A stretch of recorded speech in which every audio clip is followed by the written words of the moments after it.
And welcome into Poke the Bear, episode 375, part of the CLNS Media Network. If you have time, please subscribe to our Bruins Ringside YouTube channel, where we have pretty much daily content between Poke the Bear, Bruins Beat with Evan Marinofski, Pucks with Haggs. We have you covered every step of the way this Bruins season, so please follow along with us over at YouTube.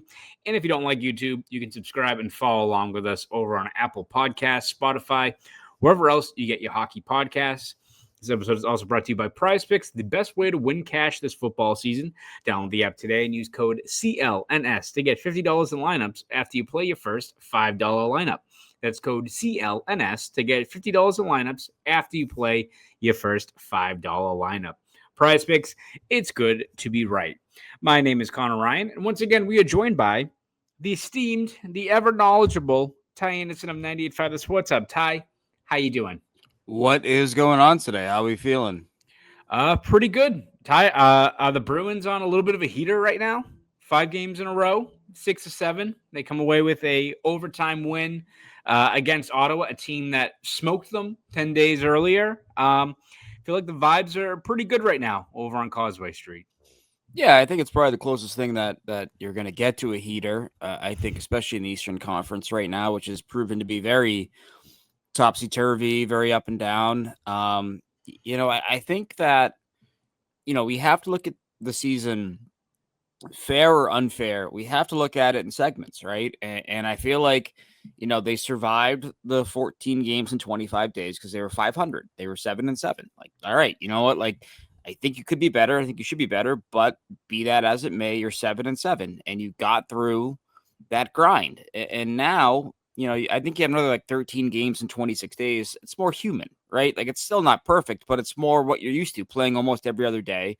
Not as many 3 and 4s or 4 and 6s as you had out of the gate. But now this is the time to kind of build, right? And to have more of that identity, more practice time, whatever you want to call it, that's going to allow you to be who you want to be. And I think they're being that team right now. And so I think that this is a really good start to the next segment of their season. And I do feel like this is probably, as good as it's going to get for this team in terms of, the results, the look, the feel, the vibe. Like, this is who they want to be. I don't know if there's another level to this kind of play, but this is who they want to be. And so they're getting results and they're staying in the race. And that's probably what's most important to them right now, it feels like. Yeah, and I feel like that's the most encouraging thing. Like, you can pick apart each game, and it's definitely encouraging that you're having different guys contribute and pull on the rope in different games, right? You've had the Hustinov game. You had a couple of those, actually. You've had games where the second line is clicking. You've had games where Morgan Geeky's getting the job done. We've looked at the impact of Hampus Lindholm being back, McAvoy Zadorov. All these things are kind of falling into place, which is welcome, and that's what you need over a long season. But I think probably the most encouraging thing over, especially the last 3 games, I'd say, is to what you're saying. They're playing to what they need to do. They're playing to what Sturm has preached as far as being a tenacious, stingy defensive team. I mean, you look at the fact they limited Carolina, didn't generate all that much last Saturday in that game where they won 2-1. Could have been a shutout, honestly, if they didn't score really late in that game.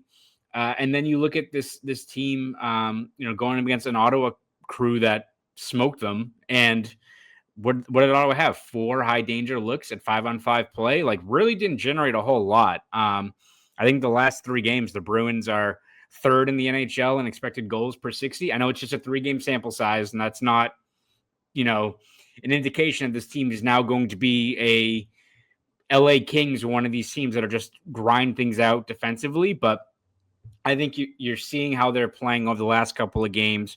You're seeing the pieces falling into place. And then even I think you're seeing from, that game against Ottawa, where after it, Marco Sturm's saying that now they have a grinder award, right? For a player who maybe is not the guy that's contributing the most on the stat sheet, but is doing the dirty work to have them play to their identity and grind out and gut out these points and these wins.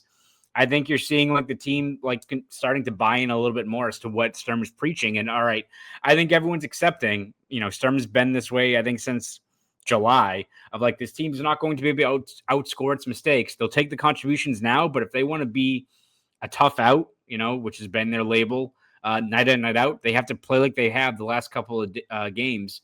I think you're seeing the players take heed of that and embrace that as kind of their identity. Yeah, and I think to your point, that you mentioned limiting the high danger looks, they've allowed a combined 19 in their last 3 games had 5-on-5 play.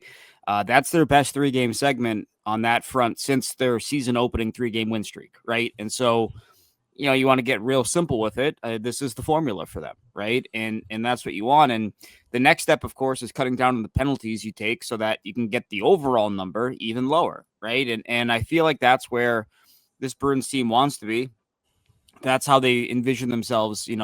Like if we're sitting here right now and talking about how they can take it to another level, how it can get better, that is probably the next realistic step. Okay, limit the penalties, right? Limit the amount of time that you have hard minutes and hard kills and whatnot. Like, because this feels like what they want to be. This feels like who they have to be.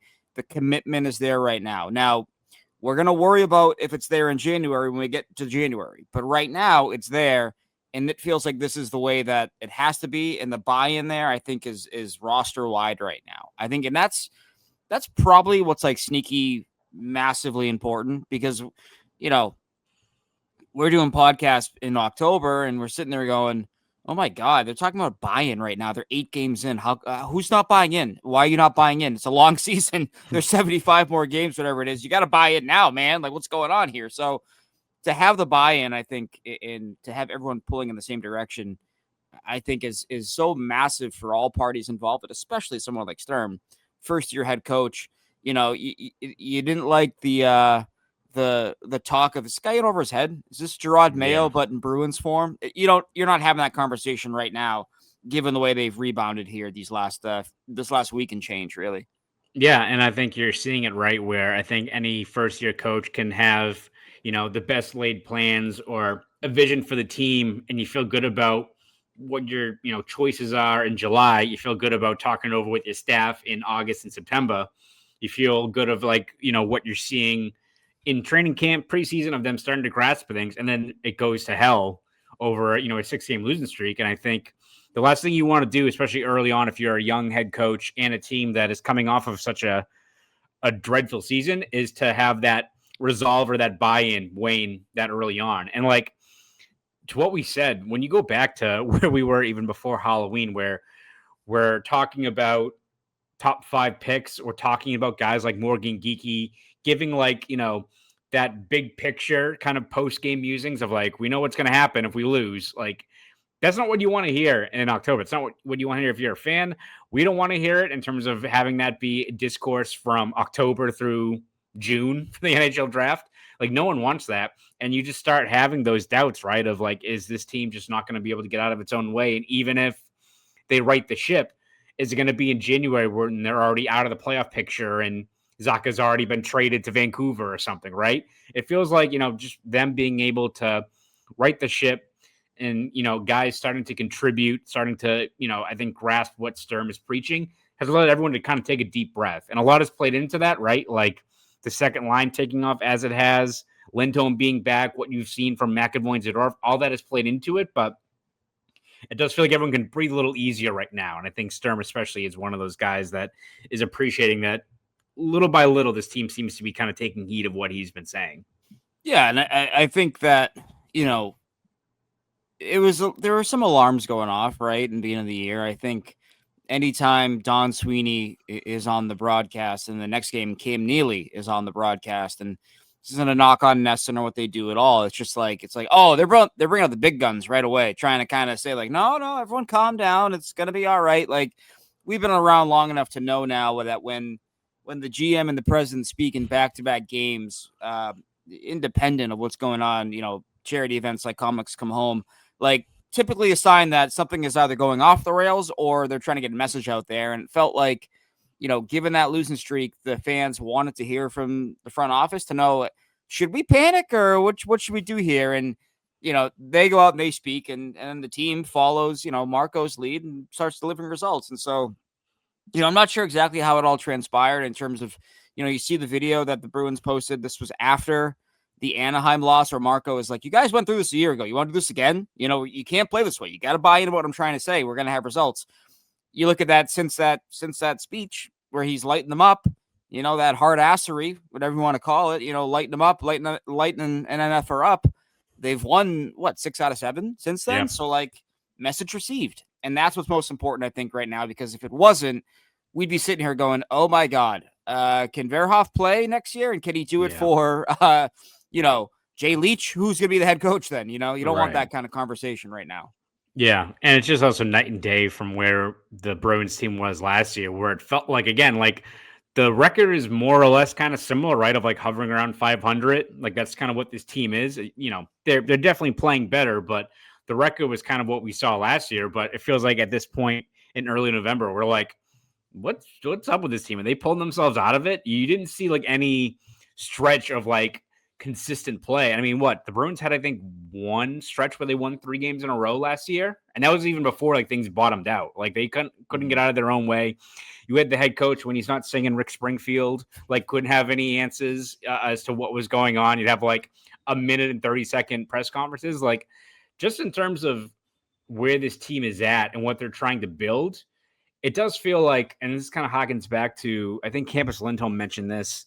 It was either like the very side of training camp, or it might have even been like when they do their media tours with like the national like broadcasters, like Sportsnet and them. But Lindholm was like, obviously I was out for most of this past year, but even from watching from afar, we didn't have like an identity. We were just kind of like floating in the wind, right? They were like the feather in Forrest Gump, didn't know what the fuck was going on. Yeah. And like didn't know how to like adhere to, how they could dig themselves out of when things go awry. And I think this team, right? The talent is still what it is. You're going to have growing pains. You're going to have games still where you're either going to be hopping on the 1 or 2 critical D-zone mistakes. There'll be games eventually where this team's not going to be able to score. But it does feel like, at least from what Sturm has been preaching, they know how they need to play every night. They know what they need to do to stay competitive in games. And I think you've seen the team kind of follow that. And if that's kind of the formula and the script that you can follow most nights, then I think you're going to lead to a lot more consistency and a lot more competitive hockey as opposed to last year where it was just off the rails from the start. Yeah, and I do think that Sturm has done a good job of building in a culture that's going to reward guys if they are deserving, right? And we don't always agree with it. I think there are guys that I'd rather see in a third line spot than some of the guys we've seen so far. But for Marco, he said, no, like these guys made the team. They earned this role. They earned this chance. And I'm going to give it to them. Like think about how differently these last few games may have gone. These last few weeks may have gone. If they lose Elias Lindholm and they decide, we're going to bring up Matt Poitras. Why? Well, we think he can be good. It's like, okay, so he's going to leapfrog guys you have on your roster. Meanwhile, Hustinov is kind of popping off here a little bit. I know he's not like top of the league in scoring or anything like that, but like he's rewarding the guys that are buying in. And I think, Jonathan Aspro is a great example of that, right? Like he's not sitting in favor of a guy making over $3 million right now. Instead, the $3 million guy is sitting in Mason Lohrei. And that's, again, he's rewarding people that he believes are playing his structure and his system. And I think that is equally as important because there were times last year where guys were saying, they were saying to people in their groups and people in their circles and their agents, like, why am I not playing more? This team is not good. Why am I not playing? Why am I not getting a chance? And I feel like with Sturm, he's been very blunt. He's been very honest, but he's also backed up what he said. And I think that can have value for a team, that can. And this is a team that needs that mentality, right? And if you're rewarding that mentality and guys are buying in, guys who do buy in are getting minutes, getting rewarded, like that's important. It just is. And this reminds me, I don't know if I said it on this podcast or elsewhere, but like this feels like the Celtics when they brought in Brad Stevens in like the first 2 years. It's like, we're not going to win, but we're going to find out who's going to be here when we do win. That's kind of what it feels like to a certain degree with this team.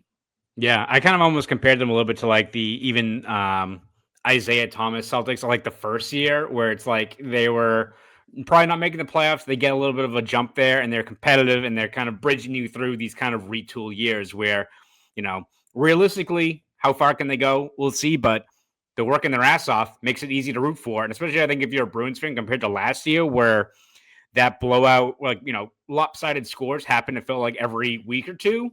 Mm-hmm. Like it almost feels like Listen, everyone was scared shitless after that game in auto, right? Where it's like you saw that a whole lot of times last year. You saw a lot of those same warts. They're like, man, we don't want to go through another season where this happens 10 times a year because it's a miserable product to watch. And the last thing you want to see is this team regress back to what they were last year.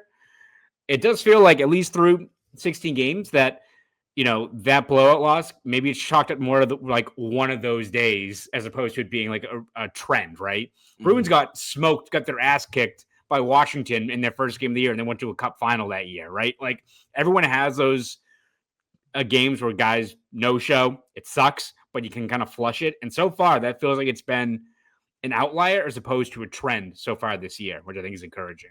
Yeah, and honestly, man, like I like keeping it. We don't even have to go outside of the NHL and Boston, in my opinion. This team, this feels a little bit like the 07-08 Bruins, where they were coming off a horrible year. They bring in a new head coach. That new head coach says, we got to be more defensively responsible. We got to be more, we got to be more grit and balls and grind teams down and try to win that way. Right. And that was a team that Marco was a part of, that 07-08 Bruins team. That was Claude's first year. Marco was like a top sixer on your team, if not the top liner. But like that season, you had, a 19-year-old Lucic. You had a Bergeron who was probably 22 or 23 at that point. You had Vladimir Sobotka. You had a 25-year-old Chuck Kobasu. You had Phil Kessel. Dennis Weidman was a young defenseman. Like, you got all these guys that were pretty young, right? And when injuries happened, you said, no, we're not going to make a trade. We're going to move these guys up the lineup. We're going to find out if they can play. That's more important to the overall health of the team. And yeah, you had guys that were veteran types that didn't necessarily fit that mold. Glenn Metropole comes to mind. Peter Schaefer comes to mind. Glenn Murray, they obviously still had. And Axelson, they still had. But like, that season was so about, okay, we like what we have here, and let's find out who's a core piece and who's getting jettisoned in 2 years to try to get us closer to that. So they feel like they're in that 07-08 window right now, where we would all acknowledge if they get back to the playoffs as a wild card team and give the best team in the league, a fight in a 7-game series, and they have some young players pop and some young guys emerge, you're kind of like, you know what? All right, I'll take it, and then you hope that you build on it next 3 years after this. And so it's a really unique team, right? And I do feel like not everything we're seeing is sustainable, but the culture part of it, like, that's going to be there. Like, that's got to be there. And I think that, we've gone at it over the importance of a culture. But I think that when you don't have a talent, you need to have the mental buy-in and the results out of the gate, because the opposite is a culture of just losers, right? Like, and that's what, when people say like, oh, you got to tear it down and rebuild, I'm like, oh, I hate the idea of 4 years of just prolonged losing, and the players you do have become losers because it's what that's accepted now, right? And so I like that Marco is not accepting losing, at least in that fashion, right? If you're gonna lose, you got to lose his way, which I don't hate, as weird as that sounds. I don't hate losing that way. Yeah, and I think it also just goes in part with, tweaking and rebuilding that culture and that identity, as far as like, we're expecting, more guys to join this group in the coming years, right? Where everyone's can't wait for the Haggens and the Zellers and all those guys. But also, if you're building a more accountable room, how much does it help that out that, or when these young guys are in here, hey, you're not getting the game puck off of you, having a 3-assist night. Like, you block that shot. That's why you're getting that, with this grinder award. I think, that is, I think, what the Bruins were trying to do this year, right? We go back to when they say hot out. I don't think it was, we're building up for a tough playoff team, which is usually has been their flaw. I think it more had to do with, we have to set the standard, night in and night out, be competitive, work our ass off. And that's going to, even if it doesn't lead to results this year, that's going to bleed into what we're trying to build moving forward. And I think you're starting to grasp that. And I think Bruins fans can kind of appreciate that. I think you're already seeing fans take a liking to this team. Like, they're scrappy. They're not going to outskill teams, but like, it's rewarding when you see the buy-in and you see these guys skating their ass off. And that's not what you saw a lot of last year when everything kind of went awry. So it makes for a entertaining watch, I think, so far. And I think Bruins fans are appreciating that. Yeah, and I think that you can sell your fans on what you're kind of seeing a little bit out of the gate here, right? Like I don't think any fans have delusions of grandeur of okay, you're gonna bring in Will Zellers and you're gonna bring in uh Chris Pelosi and all of a sudden you're a cup team. But like if you're getting results now, you like the head coach, and then you do look at Zellers, you do look at Cooper Simpson in the USHL right now. Ryan Walsh is part of the potential Yeah. Spengler Cup roster. Like you're kind of seeing the vision, right? Obviously, it begins and ends with James Haggens and how he develops and who he becomes as an NHLer. But if you can see the light in the tunnel, establishing that culture becomes all the more important because you're not looking at it like, who gives a shit? We're reshuffling the deck in 2 years anyways, right? And so this is why this year is so important for them. And this is why, in my opinion, they couldn't have a year where they go 20 and 55 and 5. Like, no, like you gotta show your people that there is something coming here, right? And so that when those talents we're talking about do drop in, you're not like, well, okay, you're starting back all over again. Like, no, Yeah. give them something that they can sink their teeth into now and for when that future does arrive. Yeah, without a doubt. We'll talk a little bit more about this current team and how they can build off of this and who are the odd men out in the lineup. There's been one guy who has been that way for a couple of weeks now. But before we do that, let's talk a little bit about our good friends over at Prize Picks. This episode is brought to you by Prize Picks. The hard-hitting football action is even better with Prize Picks. The weather might be changing, but the feeling of being right never gets old.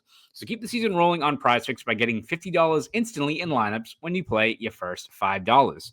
There's plenty of new faces in New England, and it looks like names like Milton Williams, Steph Diggs, and Drake May are all heating up as we get into some colder weather. And if you want to make your pick on which player is about to go off on the gridiron, you have to go with Prize Picks. Prize Picks is the best place to turn your sports knowledge into cash. With millions of members, Prize Picks has made daily fantasy sports accessible to all. You just pick more or less on at least 2 players' stat projections. If you get your picks right, you could cash in. PrizePicks is the only app that offers stacks, meaning you can pick the same player up to 3 times in the same lineup.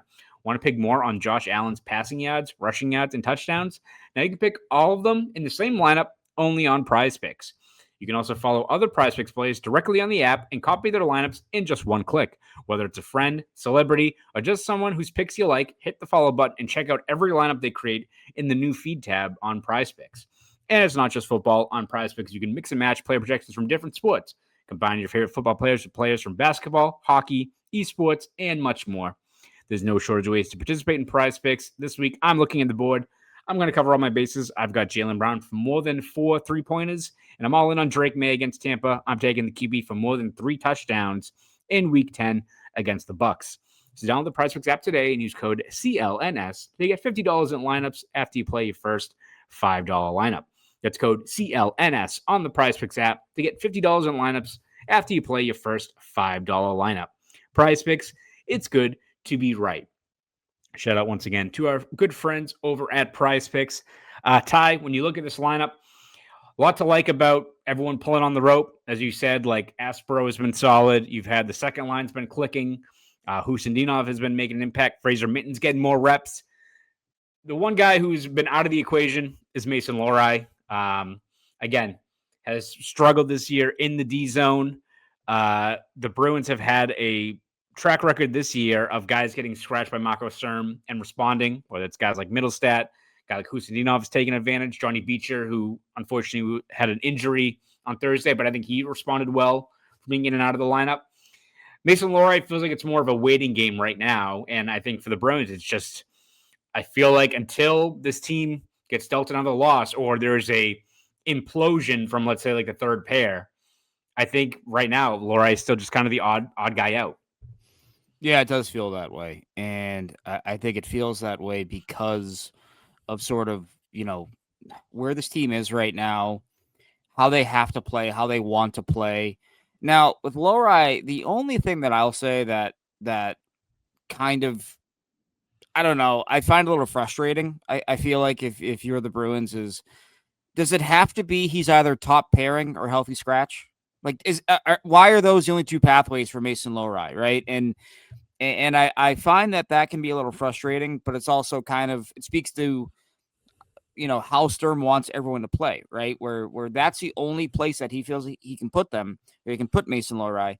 I don't love that for Mason. You want him playing. You want him logging meaningful minutes. He can't go to Providence. He would get claimed off waivers. So it's hard, right? And it's hard to mess with a winning lineup. But if, when they do mess with that lineup for one reason or another, and they throw him back in there, is it going to be in the top pairing again? Or are they going to maybe kind of reconfigure that and say, no, let's put him here, right? Because when they broke them up, Lowry had a 3-assist game. And against Colorado too, like a team that you look at that matchup, you're like, oh, that's who we're putting him with. Oh God, and he was solid. He was, and so I feel like you sort of have to like reconfigure your deployment of him and how you utilize him, because I think if you go back to the McAvoy Lowry pairing, which hasn't been good, right? No. You're kind of putting both guys up for setting both of them up for failure, because McAvoy's been great with Zadorov, and Lowry has not been good with McAvoy. So if you have Lowry sit out for like 2 full weeks, basically, and then you put him back in, but you put him back in the same spot where he's failed multiple times, it's kind of like, all right, what are we doing here? We got to rethink this. We got to go back to the drawing board here and figure it out. But I don't want to mess with a winning lineup, but I also don't want to sit the 23-year-old for an entire month, because that benefits nobody. Yeah, and it's tough, right? Because I feel like where the Bruins are winning, you're having people say online, all right, well, he's not going back in the lineup, or just trade him for pennies on the dollar, what have you. It's like Lowry is still a guy that the Bruins have clearly invested in, and they're still as frustrating as he can be as a player. And there's times in the D zone where, not even just the D zone, but like with puck play, it can drive you nuts. But you see the value in that player. And I think, I mentioned this when I was talking to Evan, when we looked at like the high projections of what Lowry was, right? We're like, could this dude be like a John Carlson, right? A 6'3" offensive guy who can be a top 4 player? Maybe not. But like, could he be a like Shane Gostisbehere of like a third pairing offensive dynamo that you got to use the right way, right? But can be really helpful, a really key piece for your team. A guy that a lot of other teams, when they look at your lineup, can be like, man, I wish we had that on our third pair, like a 40-point third pairing specialist who can chip in on the power play. Like, there's still a lot to like about what he could be. And I think, obviously a lot of it falls on Lowry to pick his game up, to, be stronger on pucks, all that stuff. But also I think it has to go both ways, right? Of the Bruins have to, one, get him back in the lineup eventually, but also play to his strengths. Like, to your point, if Lowry's back in there against Toronto, one of these upcoming games, or Montreal, right? A team that can bury you if you're not sharp, and he's with McAvoy, well, then what are we doing, right? But if you're going to put him on a third pairing role where you can shelter him a little bit, maybe open up some more power play ice time, you're playing to his strengths. He's not a perfect player. He's not a player that has a well-rounded skill set, but, it's did the Cincinnati Reds not want Adam Dunn in the lineup because he would only strike out? No, he'd also hit like 40 home runs, helps you out, right? I know we're changing sports here, but you got to play to a player's strengths when needed. And I think there's still a lot to like about what Lowry could be for this team, even if it's a third pairing guy, because he could be a damn good third pairing guy if he's utilized the right way. Yeah, I think it comes back to kind of like Torrey Krug in 2013-14, where he was playing third pairing, right? And then eventually he moved up the lineup. By 2017, 2018, he was logging second pairing minutes, sometimes being used as a number 1 defenseman, depending on the matchup, depending on the night. But out of the gate, he was playing on the depth chart behind Chara and behind Seidenberg, and that's where Lowry should be. He should be behind Zadorov and behind Lindholm on the left side. And that's what you got to do, in my opinion, to get the most out of him. And so I hope that when he does come back, you are able to do that. Now, the problem for the Bruins, though, is that by doing that, you're either having to have a super sheltered third pairing, be it with Henry Jokiharju, or you have to move Andrew Peak down your lineup and promote Henry Jokiharju, which are two things I don't know if the Bruins want to do. And so it does make him sort of an ill-fitting piece, but I am not ready to throw that player away, because I don't think that you should be there yet. I do think like this is going to be part of the job that Marco is, we talk about the culture, we talk about guys fitting in and whatnot. Part of what Marco is going to have to do here out of the gate is morph guys who are not necessarily his favorite or his exact style into usable assets for him. You can't just throw away every toy that doesn't fit exactly what you want out of your players. sometimes you have to massage them into your lineup and figure out how to best utilize them. And I feel like Lohrei is a great example of that, where might not be the best player for what Marco wants to do, but you don't have, this isn't football, you don't have the complete say over your personnel. And so sometimes you have to find ways to leverage a guy's skill set into being a win for the player and a win for your team. And so this part is going to be part of the challenge for Marco and Jay Leach down the stretch here is figuring out how to get the most out of Lohrei, because he's too young and he's too valuable when his game is going, and valuable for what you need, I think, long term, as a team whose power play is very hot and cold. You know, like, you need that player. So figure out a way to get him in without the weight of the top pairing being on his shoulders. You know, like, I wonder with Lohrei, I talked about this on the Sports Hub Underground podcast I do with Matt Dolph, 98.5 Sports Hub. Like, did we just throw Lohrei up at the top 4 because it's been so damn long since we've seen a prospect on the back end for the Bruins who, like, has a high ceiling? He could be good. Let's see. Let's throw him out there. Right. Like, like, not everyone's going to be Brandon Carlo and be a top 4 guy from the moment they go to the NHL. Not everyone's going to be Charlie McAvoy, who's a top pairing guy right away in 2017. Like, sometimes guys need a slow build, and Lohrei might be the perfect example of needing a slow build. Yeah. And it's almost like, you've seen like what Lohrei can do. It's also not just a guy that's banking on potential of like, oh, this could be a 50-point playmaking guy. I think the best we've seen Lohrei play was literally in the playoffs against a relentless Florida team. He was playing confident. He was moving pucks, was contributing offensively. Like, I think when he's in more of that reserved, like, third pairing role where he can just kind of play to his strengths, he's going to make plays. He's going to help you out in terms of how he's operating out there. So yeah, I think it's way too early to make him the Keon White of the Bruins, right? Of he's not fitting, so we're just going to dump him for pennies on the dollar. You can't do that for a player that's skilled. So we'll see when he does eventually draw back into this lineup. Ty, we're going to wrap things up talking a little bit about a guy who's about to be in the Hall of Fame. It's Zdeno Chara. But before we do that, again, want to give a shout out to the CLNS Media Network. If you have time, please subscribe to our Bruins Ringside YouTube channel. Pretty much daily content between Poke the Bear, Bruins Beat, Pucks with Haggs. We've covered every step of the way this Bruins season. And it's not just the Bruins. You got Patriots Press Pass, Celtics All Access. Please subscribe to all the CLNS Media Network channels. The whole crew has you covered every step of the way for all of your favorite teams' respective seasons with content pretty much every single day. So please subscribe to all of the great channels provided by the CLNS Media Network. Ty, on Monday, Zdeno Chara going to be inducted into the Hall of Fame. Pretty stacked class when you look at especially guys with ties to Boston, whether it's Jack Paca, Joe Thornton.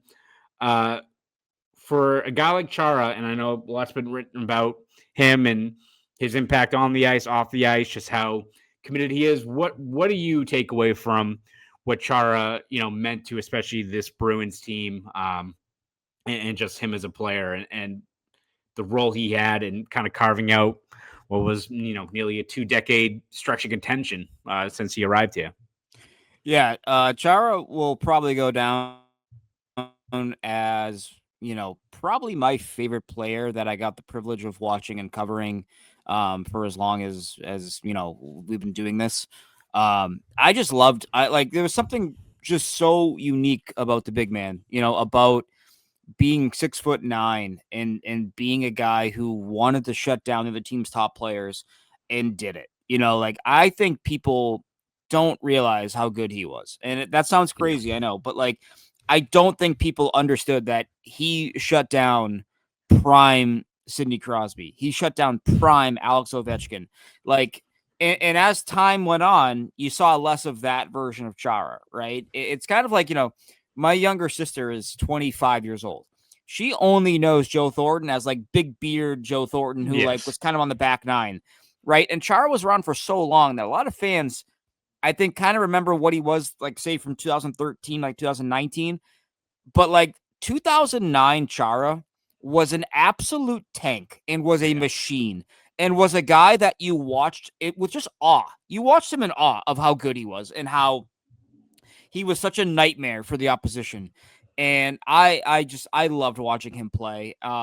It's one of those guys that, for me personally, every time I see him still, and now he's a member of the front office, I'm still not ready to acknowledge Chara, the front office guy. I still think of him as Chara, one of my favorite players to watch when I was 14 years old, and going to Bruins games, buying tickets using change from our part-time jobs as kids. It's such a cool player, and it's such a unique story and a unique career path. And I just feel like his prime is underrated, as weird as that may sound. And I think he's such a unique player. What makes him really stand out is just, I think, the presence he had. And it's not just like on the ice, the production, but I think it's just one of those athletes you get. And there's a lot of Hall of Famers, there's a lot of generation. I try to like avoid saying generational, right? Because I feel like that gets tossed around too much. But like guys who get it and whose presence just carries through every kind of step of a team and an organization. And I think it takes a special athlete to be that, present as far as what needs to be done to help out the team, what tone needs to be set, all these things that you kind of take for granted. Like, all right, it's a good player. He's going to lead and everyone's going to follow. Like, it takes a special player like a Zdeno Chara, or even one of my favorite players I've ever watched in sports is Kevin Garnett, who was a great player, right?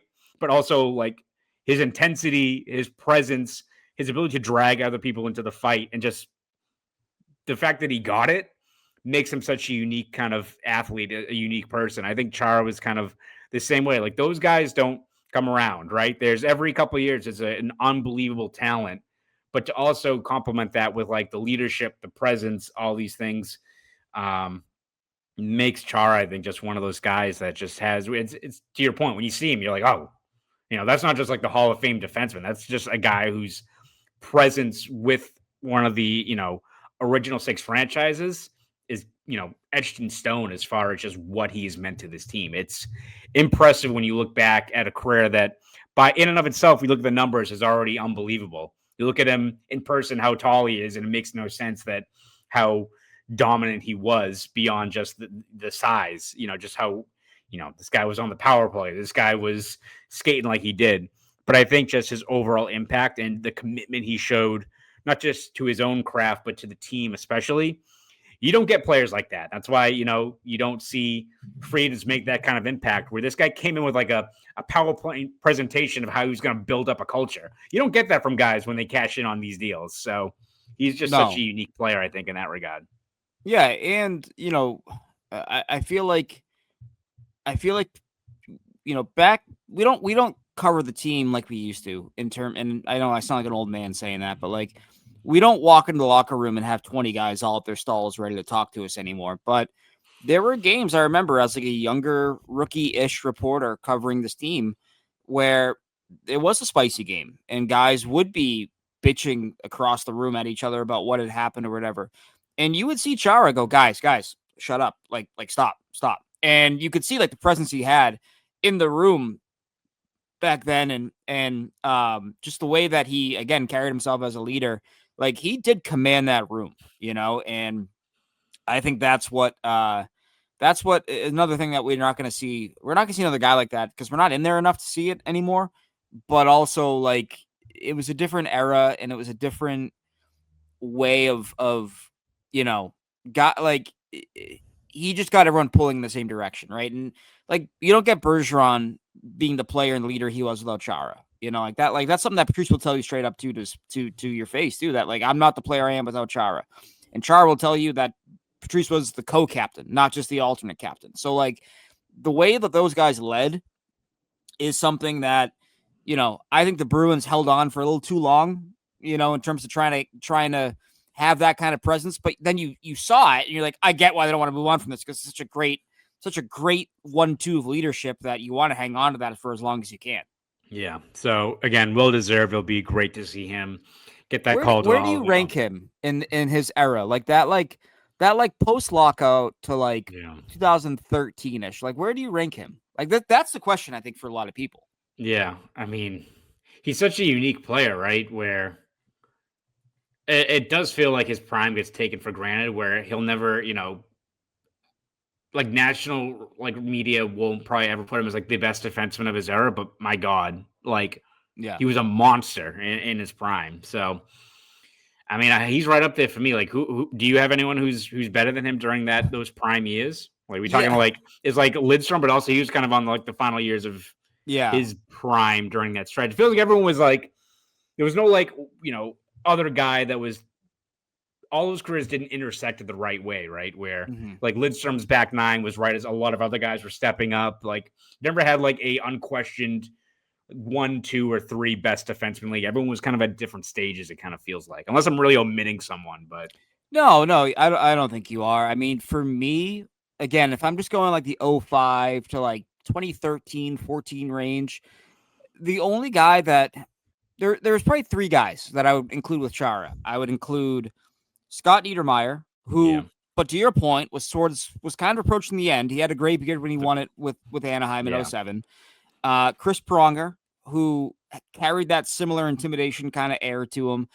People kind of forget how Pronger changed Philly. It was a short window, but like he was a mean monster dude in Philly.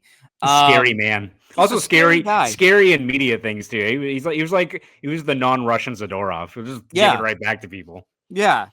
And I would put Lidstrom, as you mentioned, obviously. And then you have like fringe guys. Like it depends what you value, right? Like if you value the power play, well, you have Markov and you have Gonchar. You're right. If you value longevity or gelling with superstar forwards, you have Duncan Keith and you have like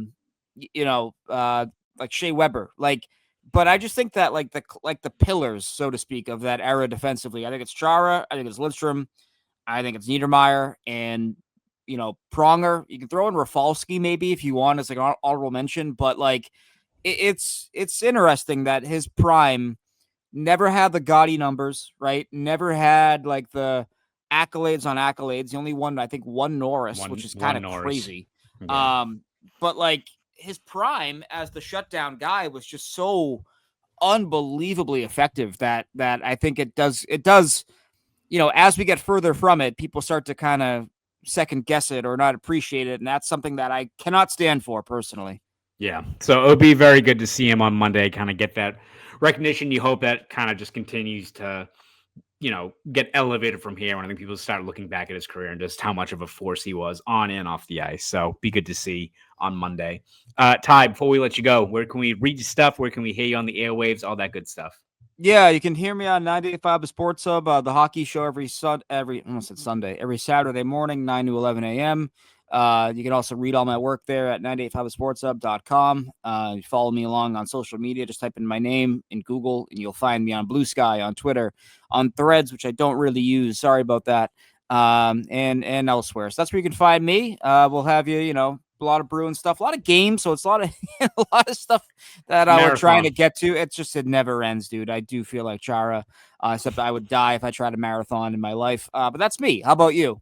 Yeah, you can read my stuff over the Globe and Boston.com. I'll have you covered every step of the way this Bruins season. So please subscribe over there on those 2 websites. And if you want to follow me on Twitter, X, whatever it's called these days, you can at Conor Ryan _93. Ty, thank you once again for talking hockey with us. Again, this episode is brought to you by the CLNS Media Network. And I also want to shout out our good friends over at Prize Picks. Again, use code CLNS to get $50 in lineups after you play your first $5 lineup. That's code CLNS to get $50 in lineups after you play your first $5 lineup. Prize Picks, it's good to be right. This is episode 375 of Poke the Bear. You fans have a great rest of your week.